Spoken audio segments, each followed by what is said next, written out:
Nigeria. And I wanted to ask, now that you're Snoop Lion, does this mean that there's certain artists, obviously being Snoop Lion, some of your principles would have changed, some of your, what you believe in would have changed. Are there some artists now that you would not collaborate with as Snoop Lion? No, I don't have no prejudice. No matter who I am, I have no prejudice. How you get down is how you get down. On my record as Snoop Lion, as you see, I have Chris Brown, I got Busta Rhymes, I got Miley Cyrus. I don't judge people by what they do. I ask them to get down with me to be a part of what I'm a part of, and if they can speak to that same language, then I let them be aboard. Because on the same token, when people ask me to perform on their record as Snoop Dogg, they know what they get. And at the same time, when they want me to perform as Snoop Lion, they know what they get. So we don't like to judge people. One thing about us as artists, we don't like to be hypocritical. We appreciate and respect everybody for who they are and what they are. Nice one. Well, unfortunately, Snoop has to get out of here, ladies and gents.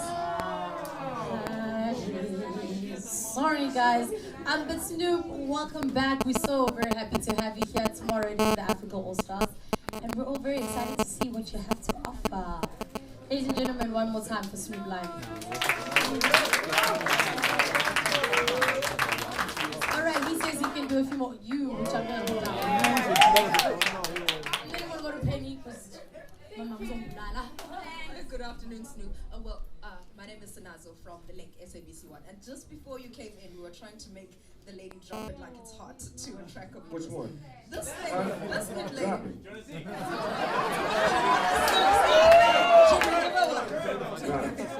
Oh, when the dips in the crib, ma, drop it like it's hot, drop it like it's hot, drop it like it's hot. When the pigs trying to get at you, drop it like it's hot, drop it like it's hot. Thank you very much, everybody. That was not my question, that was just a comment. Yes, sir. That was not me. My question, good afternoon, and again, welcome to Durban and welcome to South Africa. Now, you mentioned you experienced quite a deep connection with Jamaica when you were there. Are you experiencing the same kind of connection with Africa, and more specifically South Africa? Because we would like to now christen you Snoop Lion. Oh, I like that. It's still Lion, so it's not. I like that. It's not detracting too much from the new persona. But tell us about your new experience in Africa. Well, it's always been a natural experience for me in Africa, and the people have always welcomed me with warm arms and shown me love. I feel like now I want to go more in depth to find out, where I come from, to find out my origins as far as who I am, because I know I'm connected, but I don't know how I'm connected. Because one thing about in America, they never give you your real history.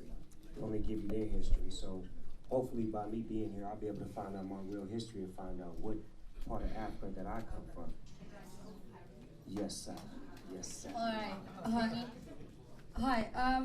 My question is in two parts. One, the influence of your daughter, which is what Proverb Mr. Kimberly Diamond already asked. The influence that she's had on you, as a father, in terms of like the sound that you've taken, and then spending time in Jamaica.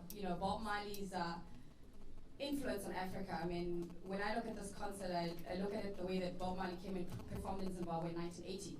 That this is a historic concert, and you coming in after having experienced Jamaica. Did you take time to look at his journey and being in Africa this time with what's happening? I mean, the AU is turning 50. It's a special time for us as Africans. What does it mean to you, and are you connecting with this continent at that level? Well, I feel like I'm Bob Marley reincarnated. I don't say that in a selfish or a cocky manner. I say it in a manner of love, peace, and understanding. I feel like if Bob Marley was here right now, he would be doing exactly what I'm doing. So I'm just an extension of what he is, and to be able to come to South Africa to perform for so many people and do it in a real big way, and to be able to have my music in the same way as Bob Marley is special for me. And I look at it as this is just continuing what he would have been doing and what he would have been doing if he was still here. And as far as working with my daughter, definitely she's changing my music and changing my way of life, because she's a lady, and when you have a young lady that you're raising, you want to be, in the right vein, and you don't want to be out there the wrong way to represent. So definitely she's, changing my views and my way of thinking and my way of life, and I'm thankful for her because I'm becoming a better man and a better father.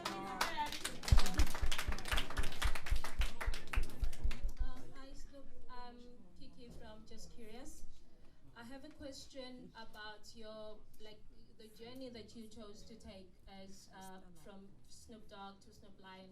We know that some of the Rastafarians were not happy about it, and I just want to find out, because you say just because you listen to Bob Marley or dancehall, it doesn't mean that automatically you become a Rastafarian. So I just want to find out, did you ever wake up one day and say, why did I have to go through this, or can I just quit this and go back to being Snoop Dogg? There isn't a lot of rules there, or? No, I never felt like that, because for one, there's no man who can make you Rastafari. There's no one man who runs the boot, the laws or the bylaws, and there's no man that you answer to. To me, Rastafari is a way of life. It's not following one person or following the way that he gets down. It's the way you get down. It's the reflection of love and peace that you project and the energy that you put out.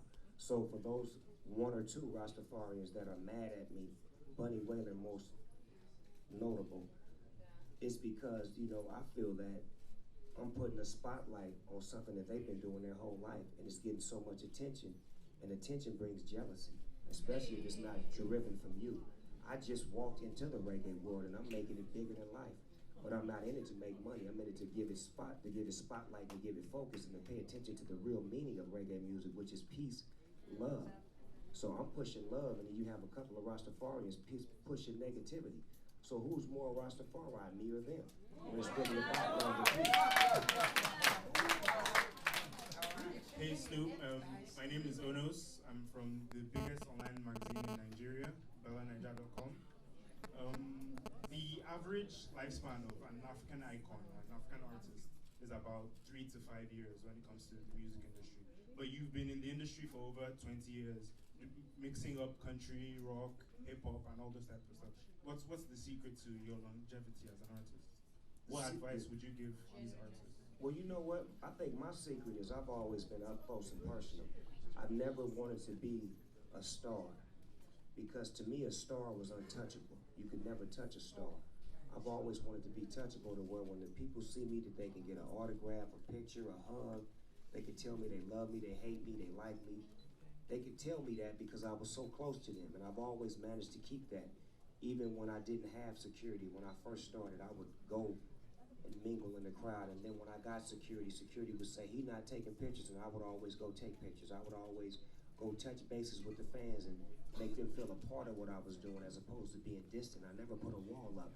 And to me, that keeps you here. That gives you longevity, because if you're close enough to the fans, they'll let you know when you're right and when you're wrong, and they're going to keep you on the right path because they love you for who you are.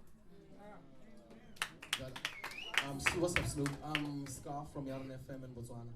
And I just want to ask about your relationship with marijuana, trees, blunts, all of that. As Snoop Dogg and as Snoop Lion, like you said, you took the trip to Jamaica, and that's where the reincarnation came from. Is there a difference in that? And what is it about marijuana? Because you can't say Snoop Dogg and have, you know, trees next to it, Puff Puff Tuesdays, still pushing it, you know? So what is the relationship there? Well, marijuana to me is a herb that's from the earth. No, for real though. I mean, it's put here for us to enjoy it, and to, you know, that's my girlfriend. I love her to death. I'm not gonna explain why I do. I just do, and I feel like, you know, the more people that indulge, the more peaceful it is. I was talking to a police officer once upon a time, and he was telling me that he's never seen anybody have a car accident under marijuana. He's never seen anybody have violence, none of that. But he says when alcohol is involved, there are a lot of car accidents, there's a lot of violence, and there's a lot of death. But marijuana tends to put everybody at ease, and it puts peace in the building, and it connects a lot of people from different walks of life. And it's just a more of a positive movement of peace and love and unity. So I'd like to say right now, if you got some Blaze one right now, put it Blaze one for the knee shot. Okay, Snoop, my name is Mo Flavor from YFM and Club 808 on ETV.